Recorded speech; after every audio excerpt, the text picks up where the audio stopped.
Assalamualaikum dan salam sejahtera. Saya akan menerangkan permohonan kemasukan ke tingkatan 1 kelas Mutiara Budi dan kelas aliran agama sesi persekolahan tahun 2022 dan 2023. Okey, sebelum tu mari kita lihat apa maksud kelas Mutiara Budi.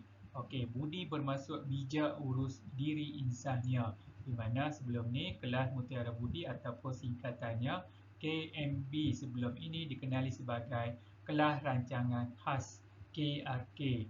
Okey, KRK ni dijenamakan semula menjadi kelas Mutiara Budi ataupun KMB.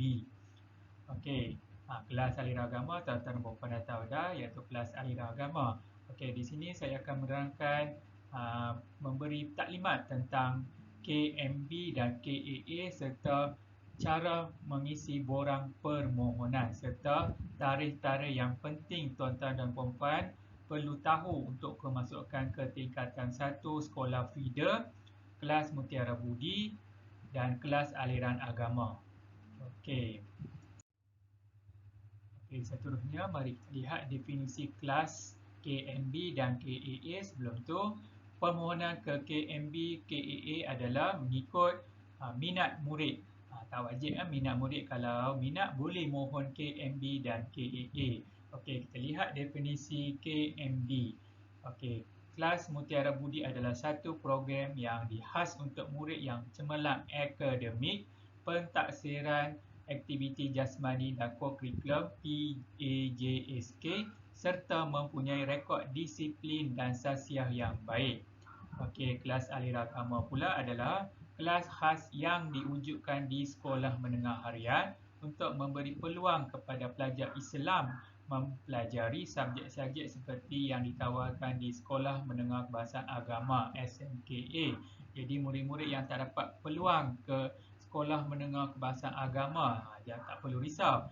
Kamu boleh mempelajari subjek-subjek agama Islam ni di kelas aliran agama di Sekolah Menengah Harian biasa. Okey, seterusnya mari kita lihat murid yang layak memohon. Okey, murid-murid yang layak memohon adalah murid tu mesti warga negara. Yang kedua, mengikut kohort umur belajar, iaitu mesti umur 12 tahun, dari sekolah kerajaan, dari sekolah bantuan kerajaan, dari sekolah agama bawah agensi atau kerajaan negeri dan dari sekolah agama swasta berdaftar dengan KTM ataupun Jabatan Agama Islam Negeri. Okey, bagi murid yang memohon kelas aliran agama, okey, pentaksiran akan dibuat melalui dua pentaksiran. Yang pertama, pentaksiran subjek pendidikan Islam merangkumi pendidikan agama Islam, Jawi dan bahasa Arab. Yang kedua, kamu akan nilai melalui amali pendidikan Islam di mana ada Al-Quran, amali wuduk dan amali solat. Okey, dan seterusnya kamu akan diadakan pentaksiran khas. Tarikh pentaksiran khas akan diberi tahu nanti. Bagi murid yang nak mohon kelas aliran agama, pentaksiran untuk pendidikan agama Islam seperti berikut. Untuk pendidikan Islam, kamu akan dinilai dan diberi TP 1 hingga TP 6. Untuk bahasa Arab pun sama, TP 1 hingga TP 6, Jawi pun sama, TP 1 hingga TP 6. Okay, bagi pentaksiran amali Jacob, murid-murid akan dinilai bacaan Al-Quran di mana ada TP 1 hingga 6. Sebagai contoh, murid-murid yang dah khatam Al-Quran terus akan diberi TP 6. Okey, sama juga dengan amali wudu ada TP 1 hingga 6, amali solat TP 1 hingga 6. Okey, siapa yang akan menilai kamu? Okey, ustaz-ustazah yang mengajar kelas kamu yang akan menilai kamu dan akan memberi TP untuk kamu untuk subjek pendidikan Islam serta amali Chekhov ini. Okey, semua TP ini akan dicatat oleh ustaz-ustazah kamu dan akan diberi kepada guru kelas kamu dan guru kelas kamu akan key in dalam permohonan kelas KAA dari APDM. Okey, yang seterusnya mari kita lihat kelas rancangan khas ataupun kelas Mutiara Budi yang kamu boleh mohon. Okey, yang pertama, Sekolah Menengah Kebangsaan Perempuan St. George untuk murid perempuan sahaja dan Penang Preschool untuk murid lelaki sahaja. Okey, kedua-dua sekolah ni terletak di Georgetown, Pulau Pinang. Okey, kamu boleh mohon kedua-dua sekolah ni jika berminat. Okey, jika kamu nak mohon di daerah seberang Perai Selatan, iaitu di kawasan kita lah, di Bong Tebal, Jawi dan Simpang 4, yang pertama SMK Seri Nibong, yang kedua SMK Simpang 4.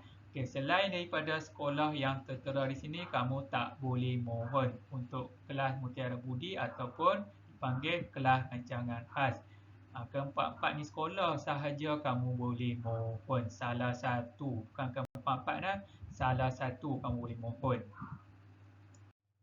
Okay, untuk kelas aliran agama bagi murid Islam, jika kamu berminat, kamu boleh mohon sekolah yang tertera pada skrin ni. Hanya 3 sekolah sahaja kamu boleh mohon, di mana sekolah yang pertama SMK Sungai Aceh. Di mana SMK Sungai Aceh ni tingkatan yang ditawarkan iaitu tingkatan 1. Kamu akan belajar tingkatan 1, tingkatan 2, tingkatan 3, tingkatan 4 dan tingkatan 5. Okey. Sekolah yang kedua adalah yang mempunyai kelas aliran agama SMK Seri Nibong. Okey, SMK Seri Nibong menawarkan tingkatan 1, tingkatan 2 dan tingkatan 3 sahaja. Sama dengan SMK Sun Syekh Barahba menawarkan tingkatan 1, tingkatan 2 dan tingkatan 3. Jadi siapa yang mendapat tawaran ke SMK Seri Nibong dan SMK Tun Syekh Barahba untuk kelas aliran agama, kamu hanya boleh belajar tingkatan 1 hingga tingkatan 3 dalam aliran agama. Okey, selepas tu, masa tingkatan 4 dan tingkatan 5, masih kamu berminat belajar dalam kelas aliran agama, kamu perlu mohon ke kelas aliran agama yang terdapat tingkatan 4 dan tingkatan 5, iaitu SMK Sungai Aceh. Okey, selain SMK Sungai Aceh, kamu boleh juga mohon tingkatan 4, tingkatan 5 di Sekolah Menengah Kebangsaan Perempuan Al-Masyur, Sekolah Menengah Kebangsaan Al-Masyur Lelaki dan Sekolah Menengah Kebangsaan Agama Al-Irsyad. Okey, seterusnya mari kita lihat borang KT1. Okey, apa tu borang KT1? Iaitu borang permohonan penempatan sekolah ke tingkatan 1 sesi 2022 kelas Mutiara Budi ataupun kelas rancangan khas dan kelas aliran agama Pulau Pinang. Okey, seperti biasa, tuan-tuan dan puan-puan, isi maklumat murid iaitu maklumat anak, nama murid, nombor KP, nombor sijil lahir, sama seperti dalam sijil lahir, kaum, agama, jantina, warga negara. Okey, sekolah rendah adalah sekolah kebangsaan Jawi, kelas darjah 6. 6 apa? 6 amanah, 6 bestari, 6 cemerlang, 6 gemilang, 6 pintar. Okey, nombor 10 alamat rumah, alamat yang terkini. Okey, B adalah maklumat ibu bapa penjaga. Okey, nama tuan-tuan perempuan lah. Nombor kad kenalan, nombor telefon terkini, nama ibu, nombor kad kenalan, nombor telefon ibu terkini. Okey, jika ada. Okey, bahagian C. Ini penting kan, bahagian C. Okey, jenis sekolah dipohon. Okey, kelas Mutiara Budi ataupun KRK. Kalau berminat, tandakan ya. Kalau tidak, tanda tidak. Kalau tanda tidak, tak perlu isilah nama sekolah. Kalau tanda ya, perlu isi nama pilihan sekolah. Okey, kalau berminat ke SMK St. George Perempuan, tulis St. George Perempuan. Kalau minat ke Penang Preschool, tulis Penang Preschool. Kalau berminat ke SMK Simpang 4, tulis SMK Simpang 4. Jika berminat ke SMK Seri Nibong, tulis SMK Seri Nibong. Okey. Pilihan kedua, pilihan ketiga tak perlu isi, biar kosong. Sebab dalam permohonan di APDM pun, online pun, guru kelas hanya boleh isi satu pilihan saja untuk kelas Mutiara Budi. Okey. Bagi murid yang kedua, ketiga tak boleh isi. Bagi murid yang berminat ke kelas aliran agama, KAA, jika berminat, tandakan ya. Kalau tidak, tandakan tidak. Okey, sekolah mana yang berminat ke SMKA, Sekolah Menengah Kebangsaan Sungai Aceh atau Sekolah Menengah Kebangsaan Seri Nibong atau Sekolah Menengah Kebangsaan Tun Syekh Barahba. Okey, di sini saya letak SMK Sungai Aceh. Ini contoh je. Ya, tuan-tuan dan puan-puan boleh letak sekolah yang berminat. Okey, kelas Mutiara Budi dan kelas aliran agama kedua-dua boleh mohon. Jika tuan-tuan dan puan-puan berminat salah satu pun boleh. Kalau kelas aliran agama tak minat, tak payah isi, klik je tidak. Okey, bagi murid-murid bukan Islam, mohon hanya kelas Mutiara Budi. Okey, yang seterusnya kita tengok pilihan keutamaan. Okey, jika tuan-tuan dan puan pilih kedua-dua jenis sekolah KRK dan KAA, yang mana keutamaan tuan-tuan dan puan? Okey, katakan SMK Seri Nibong ni pilihan utama, letak nombor 1. Yang kelas aliran agama SMK Sungai Aceh ni pilihan kedua, letak nombor 2. Okey, kalau pilih hanya satu jenis sekolah je, tak perlu letaklah. Kalau pilih kedua-dua ni, letak keutamaan. Pilihan 1 SMK Seri Nibong, pilihan kedua SMK Sungai Aceh. Kalau kata pilihan pertama kelas aliran agama, letak 1 kat sini, nombor 2 di kelas Mutiara Budi, di sini nombor 2. Okey, seterusnya kita tengok yang bawah ni. Adakah anda bersetuju untuk ditempatkan ke sekolah KRK yang lain daripada yang dipohon sekiranya anda layak? Okey, kamu mohon KRK SMK Seri Nibong tapi ditawarkan di SMK Simpang 4. Adakah anda bersetuju? Kalau setuju, bulatkan setuju. Yang kedua, adakah anda bersetuju untuk ditempatkan ke kelas aliran agama yang lain daripada yang dipohon sekiranya anda layak? Okey, kamu mohon SMK Sungai Aceh tapi kamu dapat SMK Tun Syed Barak Bah. Adakah anda setuju? Kalau setuju, bulatkan setuju. Kalau tidak setuju, bulatkan tidak setuju. Okey, seterusnya mari kita lihat bahagian co-curriculum. Okey, pertama kita tengok bidang co-curriculum sukan dan permainan. Okey, jika anak tuan-tuan perempuan, contoh katakan kelab bola baling. Okey, tulis kelab bola baling. Kalau kelab bola sepak, kelab bola sepak. Kalau badminton, tulis kelab badminton. Okey, jawatan yang disandang A, B, C, D, E, F. Okey, ada satu G. G sepatutnya dalam ruangan jawatan tapi dia tersalah key in pada pencapaian. Patutnya G dalam petak jawatan. Okey, apa maksud A sampai G? Kat atas ni dah bagi dah. A adalah pengurusi, naib pengurusi, setiausaha, penolong setiausaha, bendahari, naib bendahari. B, ahli jawatankuasa, lain-lain yang setaraf. C, ahli biasa. Okey, katakan anak tuan-tuan perempuan ni dalam kelab bola baling jawatannya penolong setiausaha. Jadi penolong setiausaha berada pada A, bulatkan A. Okey, pencapaian. Sebelum tengok pencapaian ni, ada yang mewakili, ada apa maksud dia mewakili ni? Okey, lihat pada jadual ni. Okey, kalau mewakili rumah maksudnya peringkat sekolah. Kalau mewakili sekolah, peringkat daerah. Kalau mewakili daerah atau zon, peringkat negeri. Kalau mewakili negeri maksudnya peringkat kebangsaan. Kalau mewakili negara maksudnya peringkat antarabangsa. Jadi dalam kelab bola baling ni, anda tuan-tuan perempuan mewakili peringkat mana? Sampai peringkat mana? Okey, katakan J. J adalah peringkat mewakili negeri. Mewakili negeri maksudnya peringkat kebangsaan. Jadi bulatkan J. Okey, seterusnya kelab persatuan. Contoh katakannya kelab STEM. Okey, apa jawatannya? Jawatannya ahli jawatankuasa. Bulatkan B. Pencapaian ada tak? Kalau ada, bulatkan. Katakan H. H mewakili daerah. Daerah tu peringkat negeri. Jadi negeri. Kalau tiada mewakili, tandakan M. M ni tiada.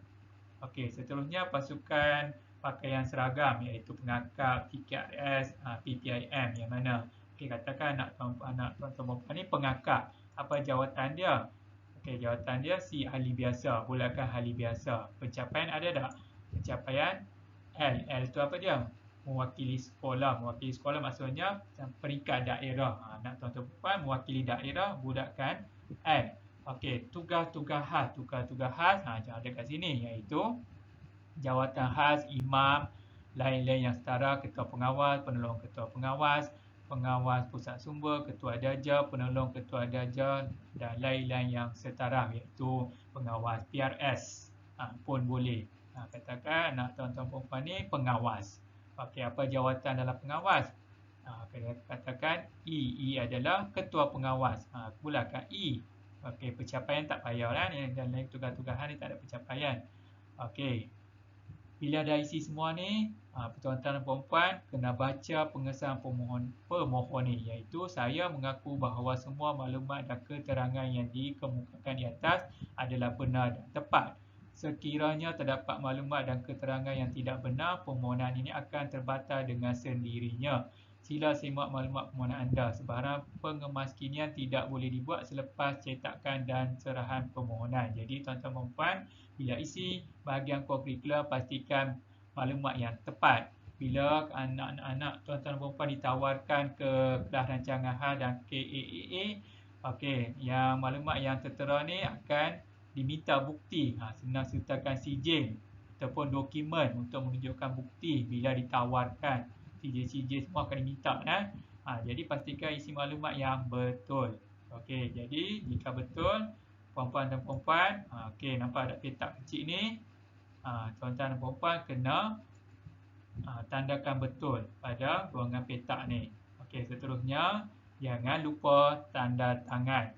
Ibu atau bapa perlu menurunkan tanda tangan serta menuliskan nama. Kalau bapa yang tanda tangan, jadi potong ibu dengan penjaga, kekalkan bapa.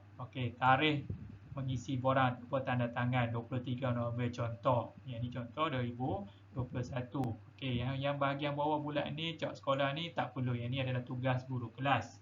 Jelas dah tuan-tuan. Seterusnya, saya akan menerangkan takwim penempatan tingkatan 1 ke sekolah menengah harian biasa iaitu sekolah feeder, kelas Mutiara Budi, KRK dan KAA tahun 2022. Yang pertama, pihak sekolah rendah iaitu SK Jawi mengedarkan borang permohonan ke sekolah KRK dan KAA dengan menggunakan borang KT1 kepada ibu bapa atau penjaga yang ingin memohon pada 22 November 2021 hari Isnin. Bagi murid kumpulan A yang mula hadir ke sekolah pada 22 November, guru kelas akan serahkan borang tersebut kepada murid yang berminat sahaja. Bagi murid kumpulan B yang membuat PDPR sendiri di rumah, ibu bapa boleh dapatkan borang tersebut di Pondok Jaga SK Jawi mulai 22 November. Ataupun ibu bapa boleh muat turun borang tersebut dari kumpulan WhatsApp kelas masing-masing dan cetak sendiri. Yang kedua, ibu bapa atau penjaga menyerahkan borang KT1 kepada pihak sekolah rendah iaitu SK Jawi sebelum atau pada 26 November 2021 hari Jumaat. Selepas tarikh tersebut tidak akan diterima. Bagi murid kumpulan A yang hadir ke sekolah pada 22 November, kamu boleh serahkan borang tersebut yang telah diisi lengkap kepada guru kelas kamu. Bagi murid kumpulan B, ibu bapa boleh serahkan borang yang lengkap di pejabat SK Jawi. Yang seterusnya, pihak sekolah serahkan surat penempatan ke tingkatan 1 sekolah menengah harian biasa iaitu sekolah feeder kepada ibu bapa dan waris pada 31 Januari 2022 tahun hadapan. Iaitu sebelum ni tuan-tuan dan puan-puan pernah isi borang penempatan ke sekolah feeder seperti SMK Jawi, SMK Tun Syekh Barak Bah, SMK Sarjana Indah. Keputusan penempatan dia akan dikeluarkan pada 31 Januari tahun hadapan. Surat itu akan diedarkan kepada anak tuan-tuan dan puan di sekolah. Seterusnya, pengesahan penempatan murid tingkatan 1 ke sekolah feeder di sekolah rendah pada 7 hingga 9 Februari 2022 iaitu bila dah dapat surat penempatan ke sekolah feeder, ibu bapa perlu hadir ke SK Jawi untuk membuat pengesahan penempatan. Tarikhnya pihak sekolah akan maklum kemudian di antara sama ada tarikh antara 7 hingga 9 Februari 2022. Seterusnya pihak sekolah menengah iaitu sekolah feeder menyerahkan keputusan penempatan semula dan surat tawaran KRK atau KAA serta rayuan kepada waris pada 1 Mac 2022 tahun hadapan. Jadi keputusan tawaran ke KRK dan KAA tersebut tuan-tuan dan puan-puan boleh dapatkan di sekolah feeder. Okey, seterusnya, ibu bapa atau penjaga membuat pengesahan rayuan dan pengesahan penerimaan tawaran KRK dan KAA di sekolah menengah harian biasa atau sekolah feeder pada 1 hingga 5 Mac 2022. Okey, bila dah dapat anak tuan-tuan dan puan-puan berjaya mendapat tawaran ke KRK dan KAA, tuan-tuan dan puan-puan boleh membuat pengesahan pada hari yang sama di sekolah feeder. Jadi tuan-tuan dan puan-puan tak perlulah banyak kali ke sekolah feeder. Hari yang sama dapatkan surat tawaran dan buat pengesahan di sekolah feeder pada hari yang sama. Okey, seterusnya permohonan jadual ketiga di sekolah menengah asal pada 1 hingga 11 Mac 2022 bermaksud jika anak tuan-tuan dan puan-puan tidak mendapat tawaran ke KRK dan KAA, boleh membuat rayuan dengan menggunakan jadual ketiga dan serah semula di sekolah feeder tersebut. Okey, seterusnya keputusan jadual ketiga pada 28 Mac 2022 iaitu keputusan rayuan ke KRK dan KAA akan dikeluarkan di sekolah feeder yang sama. Okey, yang terakhir, takwim ini adalah sebagai panduan pengurusan penempatan tingkatan 1 ke sekolah feeder kelas Mutiara Budi atau KRK dan KAA bagi sesi 2022. Jika ada sebarang pindaan tarikh-tarikh yang disebutkan di atas, akan dimaklumkan dari masa ke semasa. Okey, sekian saja daripada saya. Terima kasih.